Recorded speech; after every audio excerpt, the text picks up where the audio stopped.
Hello friends, very welcome to you all. मेरा नाम है आकाश कुमार चौहान और आप मेरे साथ देख रहे हो आपका अपना यूट्यूब चैनल एग्ज़ाम बेल। आज मैं आपको बताने वाला हूँ सेक्शन 23 सब सेक्शन 1 के बारे में, जो कि डील करती है एनुअल वैल्यू से। हम यहाँ सीखेंगे कि कैसे हम अपने हाउस प्रॉपर्टी की एनुअल वैल्यू को कैलकुलेट कर सकते हैं। उससे पहले आप ये जान लें कि एनुअल वैल्यू जो होती है वो दो टाइप की होती है सर।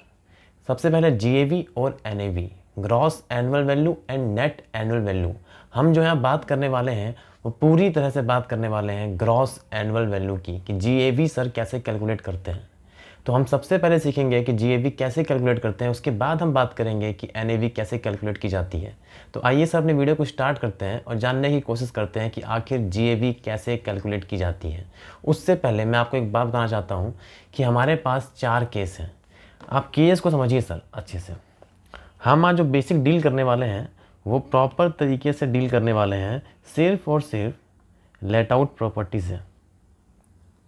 आज हम पूरी तरह से लेट आउट प्रॉपर्टी के बारे में बात करेंगे कि अगर कोई प्रॉपर्टी लेट आउट है, मतलब कि हमने उस प्रॉपर्टी को प्रॉपर तरीके से रेंट पर दे रखा है, तो उस प्रॉपर्टी की हम एनुअल वैल्यू कैसे कैलकुलेट करेंगे सर, आज हम वो जानेंगे इस वीडियो के अंदर।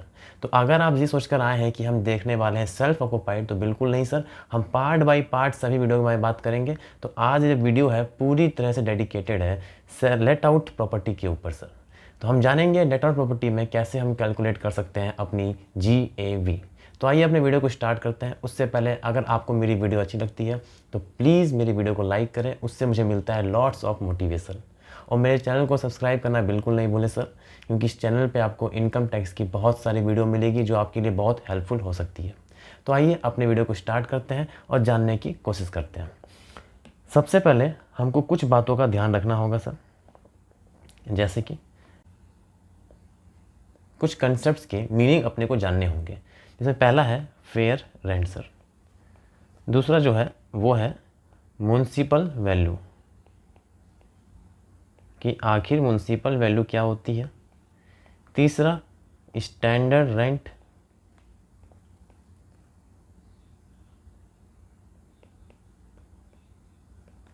और फोर्थ एक्चुअल रेंट। हमको इन 4 चीज़ों के बारे में पूरी तरह से नॉलेज होनी चाहिए, तब जाकर हम अपने जीएवी को कैलकुलेट कर सकते हैं लेट आउट प्रॉपर्टी के लिए। तो एक एक करके बात करते हैं सभी की। सबसे पहले बात करेंगे फेयर रेंट की। आखिर सर फेयर रेंट किसे कहते हैं? देखो, फेयर रेंट जो होता है वो आपके लोकेशन, प्रॉपर्टी, बेसिक अगर बात कहूँ मैं बिल्कुल, तो आपके एरिया को देखकर, आपके प्रॉपर्टी को देखकर एक नॉर्मल रेंट जो होना चाहिए, जो कि आपको रखना चाहिए, उसे हम कहते हैं फेयर रेंट। कि हम नहीं कहते कि इस घर का रेंट जो है इतना ही रुपए होना चाहिए था, ये ज़्यादा ले रहा है, ये क्या, ये हम कह रहे हैं फेयर रेंट। फेयर रेंट क्या होता है? उस लोकेशन के हिसाब से उस प्रॉपर्टी की कितनी वैल्यू होनी चाहिए, रेंट होनी चाहिए, वो कहलाती है फेयर रेंट। बिल्कुल नॉर्मल था एकदम। आगे बढ़ते हैं म्युनिसिपल वैल्यू, जो रेंट म्युनिसिपल पार्टी तय करती है। म्युनिसिपल पार्टी उस हाउस की या उस प्रॉपर्टी की जो रेंट प्रिस्क्राइब्ड कर देती है, उसे हम कहते हैं municipal value. Those rent which are prescribed by municipal party is known as municipal value. बिल्कुल simple. Standard rent, standard rent जो होता है वो सिर्फ और सिर्फ प्रॉपर्टी को नज़र में रखते हुए कहा जाता है कि ये जो प्रॉपर्टी है इसकी रेंट इतनी होनी चाहिए। लोकेशन यहाँ पे मैटर नहीं करता सर। स्टैंडर्ड रेंट जो होता है वो सिर्फ और सिर्फ प्रॉपर्टी को नज़र में रखते हुए कहा जाता है कि इस प्रॉपर्टी की इतनी रेंट होनी चाहिए, क्योंकि हम सबको पता है प्रॉपर्टी का जो रेंट है वो लोकेशन टू लोकेशन वेरी करता है। अगर आप मेट्रो सिटी में है तो आपका रेंट जो है वो हाई होगा सर, लेकिन आप मेट्रो सिटी में नहीं हो तो आपका रेंट जो है उसी प्रॉपर्टी के लिए, उसी टाइप के प्रॉपर्टी के लिए लो भी हो सकता है। लेकिन हमने कहा कि स्टैंडर्ड रेंट जो होता है वो सिर्फ और सिर्फ प्रॉपर्टी को देखते हुए तय किया जाता है, ना कि लोकेशन को देखते हुए। वो होता है standard rent. Actual rent sir, actual rent जो हम एक्चुअली पे कर रहे हैं, जो हम एक्चुअली पे कर रहे हैं या पे कर चुके हैं, उसे हम कहेंगे एक्चुअल रेंट। बिल्कुल सिंपल। तो आपको इस 4 बातों का ज्ञान होना चाहिए, तब जाके आप जीएवी के ऊपर पकड़ बना सकते हो। पहला फेयर रेंट, जो कि लोकेशन और प्रॉपर्टी को नज़र में रखते हुए तय किया जाता है। म्युनिसिपल वैल्यू, जो म्युनिसिपल पार्टी के द्वारा तय किया गया है। स्टैंडर्ड रेंट जो कि सिर्फ और सिर्फ प्रॉपर्टी को नज़र में रखते हुए किया जाता है कि इस प्रॉपर्टी की कितनी रेंट होनी चाहिए, वो कहलाता है स्टैंडर्ड रेंट। एक्चुअल रेंट जो एक्चुअली आप पे कर रहे हो या आप पे करने को तैयार हो, वो कहलाता है एक्चुअल रेंट। अब आगे बात करते हैं सर कि कैसे हम कैलकुलेट करेंगे, इसकी बात कर लेते हैं।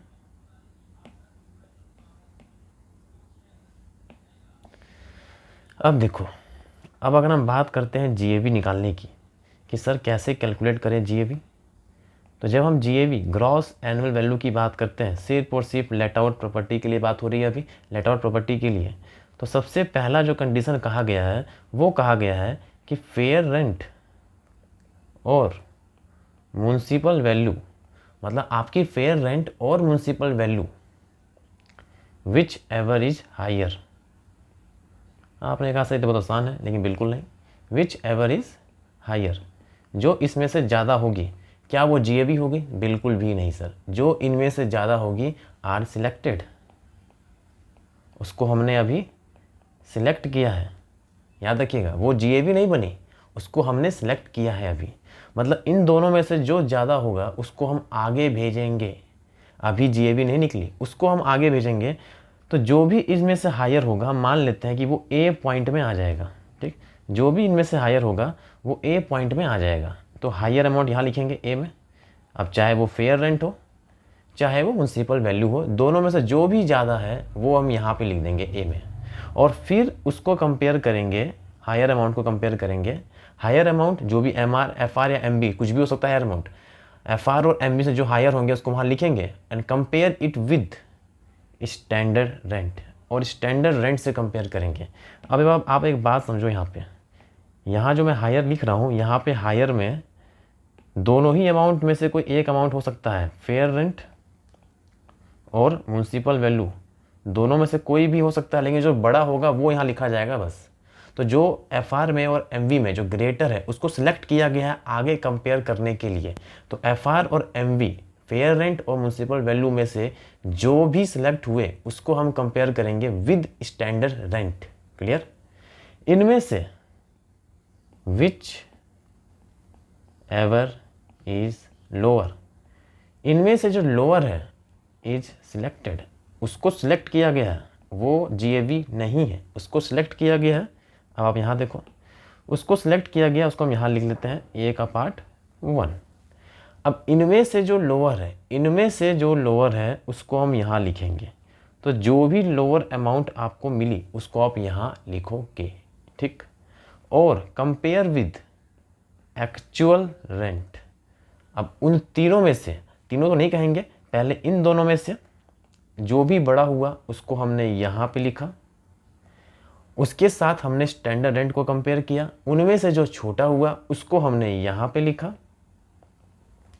और उसको हमने कंपेयर किया एक्चुअल रेंट के साथ। अब इनमें से जो बड़ा है विच एवर इज हायर, इनमें से जो बड़ा है उसको हम कहेंगे GAV। क्लियर हुआ? एक बार फिर से, सबसे पहले क्या करेंगे, सबसे पहले फेयर रेंट को म्युनिसिपल वैल्यू से कंपेयर करेंगे और देखेंगे कौन बड़ा है।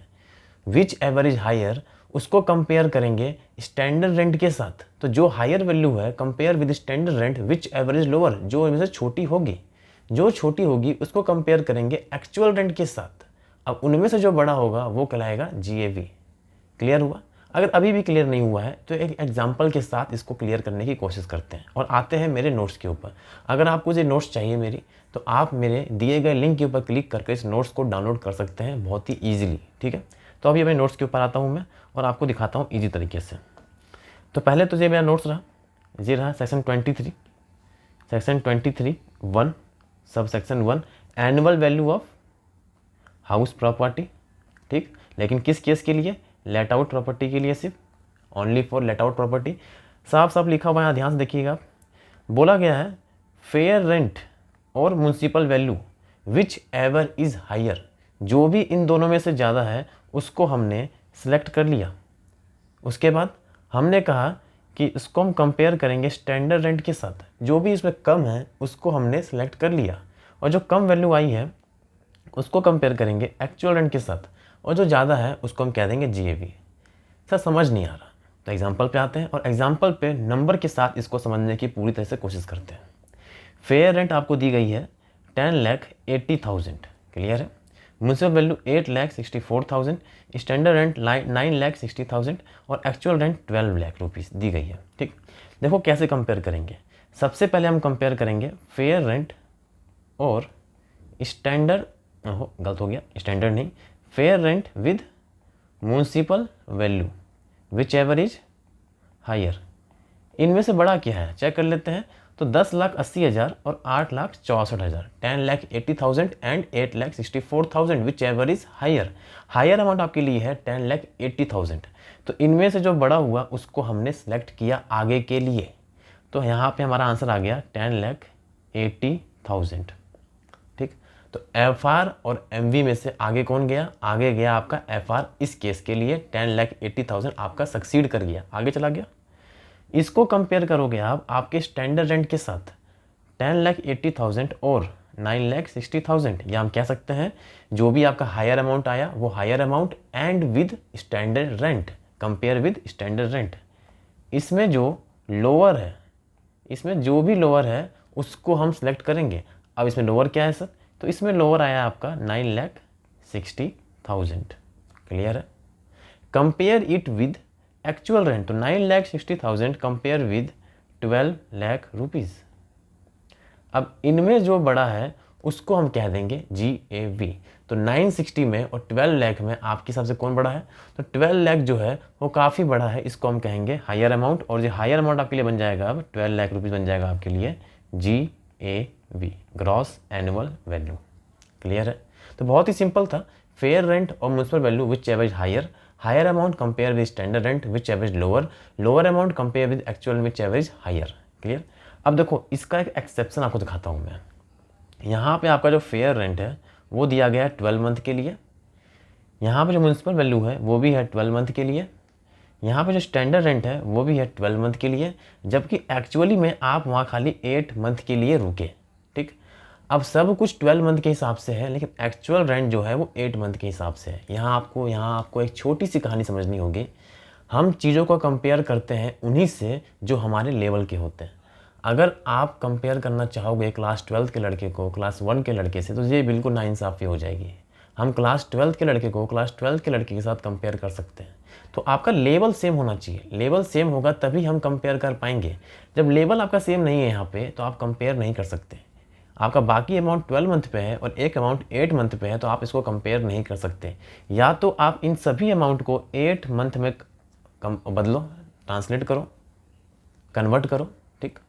या तो आप इस 8 मंथ को 12 मंथ में कन्वर्ट करो।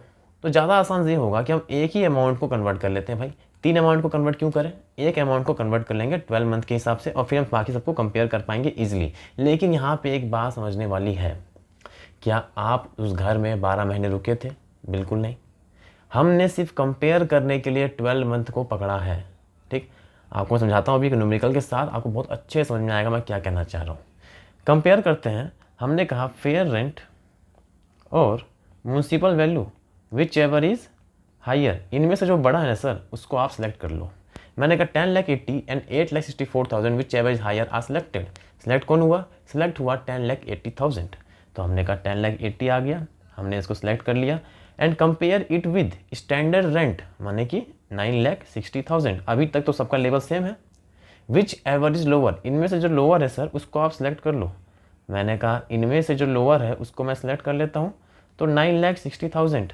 And compare it with actual rent. अब आप कहोगे कि कंपेयर करेंगे 8 लाख से, 960 क्या बड़ा है, बिग है, तो हम 960 को बोल देंगे GAV। बिल्कुल भी नहीं सर, 960 जो है वो 12 मंथ की स्टैंडर्ड रेंट है, 8 लाख जो है वो आपकी 8 मंथ की एक्चुअल रेंट है। आप कैसे कंपेयर कर सकते हो? कंपेयर ही नहीं कर सकते हम लोग। तो हमने कहा कि अगर 8 लाख 8 महीने की रेंट है, तो सर 12 महीने की कितनी होगी? बिल्कुल यूनिटरी मेथड है, 8 लाख डिवाइड बाई 8 आपका आ जाएगा एक महीने का rent 1 lakh rupees, multiplication with 12, तो आपको मिल जाएगा 12 मंथ की रेंट 12 लाख रुपीज़। तो हम बोलेंगे कि 9,60,000 12 मंथ की लोअर वैल्यू आई है आपकी।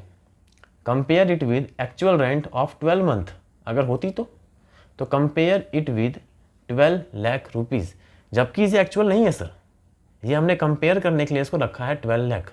अब हम बोलेंगे कि 9,60,000 और 12 लाख में कौन बड़ा है सर, तो 12 लाख रुपीज़ बड़ी है, तो हम बोलेंगे कि आपकी जीएवी 12 लाख हो गई, बिल्कुल भी नहीं सर। यहाँ से ये क्लियर हो गया कि हमारी जीएवी जो है सर वो 12 लाख वाली होगी, क्योंकि 12 लाख रुपीज़ एक्चुअल में बिल्कुल भी नहीं है सर। तो हमने कहा कि हमारी जीएवी जो है वो एक्चुअल रेंट तो है, लेकिन 12 लाख रुपीज़ नहीं है सर, जो एक्चुअल में है उसी को ही कहेंगे हम। तो हम बोलेंगे कि हमारी जीएवी जो होगी वो 8 लाख रुपीज़ होगी सर, ना कि 12 लाख। मैंने 12 लाख क्यों नहीं बोला सर, क्योंकि 12 लाख एक्चुअल में है ही नहीं सर। हमने कंपेयर करने के लिए उसको 12 मंथ के हिसाब से रखा, तो 12 लाख रुपए आ गया। अब हमने 12 महीने के स्टैंडर्ड 12 महीने के लोअर वैल्यू को 12 महीने के एक्चुअल रेंट से कंपेयर किया, बड़ा आ गया एक्चुअल रेंट। लेकिन एक्चुअल रेंट जब आ गया बड़ा, तो आप एक्चुअली में भी उसकी एक्चुअल वैल्यू को ही रखोगे बस। तो हमने कंपेयर करने के लिए एक्चुअल रेंट को सिर्फ 12 मंथ का रखा था, लेकिन जब जीएवी की बात आएगी तो हम जीएवी 8 मंथ की ही लेंगे इस केस में। तो हमारा जो आंसर आएगा वो आंसर आएगा 8 लाख रुपीज़, क्योंकि हमारी एक्चुअल रेंट को सिलेक्ट किया गया था जीएवी, तो हमने उसको एक्चुअली में ही लिया 8 लाख रुपीज़। लेकिन कंपेयर करने के लिए आप 12 मंथ का ही लेके चलोगे हमेशा। या वो क्लियर हुआ? पहले हमने कंपेयर करने के लिए एक्चुअल रेंट को 12 मंथ पर लाया, लेकिन जब पाया गया कि हमारी जो जीएवी है वो एक्चुअल रेंट 12 लाख रुपीज़ आ रही है, तो हमने 12 लाख नहीं लिखा, हमने उसकी एक्चुअल वैल्यू ही लिखी। ये है आपकी जीएवी लेट आउट प्रॉपर्टी के लिए। मेरे को लगता है कि आपको ये वीडियो समझ में आ जानी चाहिए। अगर आपको अभी भी कोई डाउट है इस वीडियो को लेकर, तो आप मुझसे कमेंट कर सकते हो, मैं आपके कमेंट को ज़रूर रिस्पॉन्ड करूँगा। और आपको अगर ये वीडियो अच्छी लग रही है ना सर, तो चैनल को सब्सक्राइब जरूर करें सर, और वीडियो अगर अच्छी लग रही है वीडियो को लाइक भी जरूर करें। मिलते हैं एक नई वीडियो पे, जहाँ मैं आपसे बात करूँगा कि अगर सेल्फ ऑक्यूपाइड प्रॉपर्टी है तो उसकी हम जीएवी कैसे कैलकुलेट कर सकते हैं। तो आज के लिए इतना ही friends, thank you and have a nice day.